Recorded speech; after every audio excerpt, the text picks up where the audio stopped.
Akademikët kanë tërhequr vëmendje për uljen e numrit të malsave të klimës që i konsiderojnë një domosdoshmëri edhe për strategjinë e investimeve në energji të rinovueshme.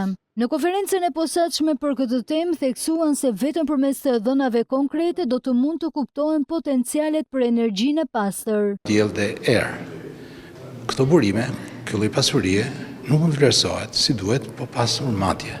Matjet bën me disa vendmatje meteorologjike me disa pajisje, stacione, të cilat duhet vendosen mbas disa normave të Organizatës Botërore të Meteorologjisë. Të realizosh projekte të cilat shërbejnë për të ndërtuar projekte zhvillimi, projekte për energji të rinovueshme apo çdo lloj sektori tjetër. Theksua nevojën për financim për sektorin e meteorologjisë. Duhet një mbështetje financiare dhe në 2012 sekretari i përgjithshëm i Organizatës Botërore të Meteorologjisë që vinte për herë të parë në Shqipëri e vonin duke këtë për qeverinë që në atë kohë vlerësohej që paktën minimumi duhet të ishin 300.000 euro për institucionin që të menaxhonte mirëmbajtjen e këtyre stacioneve. Akademikët kanë ngritur si shqetësim edhe cilësinë e ujit në vend dhe u kërkuan masa të shpejta.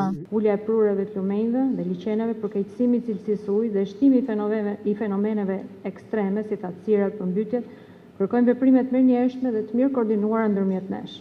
Miratimi i një ligji për meteorologjinë sipas të pranishmëve do ta strukturonte këtë veprimtari në nivel kombëtar, por do të rrisë edhe monitorimin.